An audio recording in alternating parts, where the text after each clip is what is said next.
Hi friends, good evening. నేను మీ రామచంద్రాచార్యని.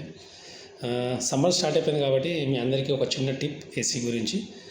మనం రెగ్యులర్గా కార్స్ యూజ్ చేస్తూ ఉంటాం. సడన్గా ఏసీ అనేది తగ్గుతూ ఉంటుంది. ప్యానిక్ అవ్వకండి. నాకు తెలిసి ఏదైనా చెట్ల కింద పెట్టడం వల్ల ఉన్న డస్ట్, ఈ అట్మాస్ఫియర్ మారడం వల్ల సడన్గా ఫిల్టర్స్ జామ్ అయిపోతాయి. లేదంటే ఈ అట్మాస్ఫియర్ వల్ల పైప్స్ దగ్గర ఏమైనా చిన్న లీకేజ్ అయ్యి గ్యాస్ తగ్గుతుంది. ఇలాంటి చిన్న చిన్న కంప్లైంట్స్ ఒకటి మనము క్లారిఫై చేసుకుంటే కనుక ఏసీ చాలా బాగుంటుంది. లేదు ఇంకా తగ్గుతుంది అంటే కనుక మీ నియరెస్ట్ సర్వీస్ సెంటర్కి వెళ్ళండి. Always we will check with the meter పెట్టి ఏసీ ఎంత ఉండాలి, ఎంత వస్తుంది, గ్యాస్ తక్కువ ఉందా, ఫిల్టర్ జామ్ అయిందా, లేదంటే ఇంకేదైనా ప్రాబ్లం ఉందా అనేది చెక్ చేసుకోవచ్చు. It is good for your car health and it is a small tip. నా వీడియోని ఫాలో అవుతుండండి. ఇలాంటి టిప్స్ ఇంకా చాలా ఇస్తూనే ఉంటాను. Thank you.